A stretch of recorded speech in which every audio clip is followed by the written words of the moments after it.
ამ ბიზნესის და ასე ვთქვათ, საკმაოდ სერიოზული დივიდენდები მიიღონ საკუთარივე შექმნილი ტექნოლოგიებიდან. ქობულეთის მოსახლეობას რეაბილიტირებული ცენტრალური გამზირი და თანამედროვე სტანდარტების უნიკალური ველობილიკი ექნება. საქართველოს რეგიონული განვითარების და ინფრასტრუქტურის მინისტრმა რამაზ ნიკოლაიშვილმა ქობულეთში დავით აღმაშენებლის ქუჩის 6 კილომეტრიან მონაკვეთზე მიმდინარე სარეაბილიტაციო სამუშაოები მოინახულა. ქობულეთში ცენტრალურ გამზირზე ასფალტის საფარი იგება, გზის ცალ მხარეს ტროტუარებზე აჟურულ ასფალტო-ბეტონის საფარს აგებენ. მეორე მხარეს კი თანამედროვე სტანდარტების უნიკალურ ველობილიკს. ველობილიკის დასაგებად საქართველოში პირველად გამოიყენეს ბორდოსფერი ასფალტი, რომლის წარმოებაც ადგილზევე ხდება.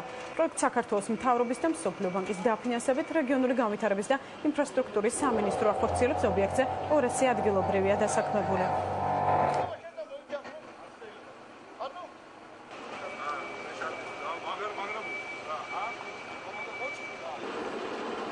შეიცვალა საფარი, ხედავთ რომ ორივე მხარეს სხვადასხვა ტიპის ბორძური კეთდება, უკეთებთ მოსახლეობას შესასრულებს და სასტუმროებსაც, მაგრამ რაც ყველაზე მნიშვნელოვანია, ყველა პროდუქტი საბოლოო ჯამში არის წარმოებული აქ ადგილზე, ბორძურებსაც გულისხმობ და რაც ყველაზე მთავარია, პირველად ჩვენ გამოვიყენეთ წითელი ასფალტი, ეს არის ასფალტი, რომელიც დაიგება იმ 5 კილომეტრი 800 ველობილიკისთვის, რომელიც თავიდან ბოლომდე ამ გზას გაყვება.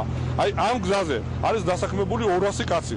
ყველა ადამიანი არის სულ ყველა თავიდან ბოლომდე არის ადგილობრივი. ნორმალური განაზღაურება არის, შემზიარდა კიდე 200-მდე ადამიანი დასაქმებული. ძალიან კმაყოფილი ვარ სულ ყველანი.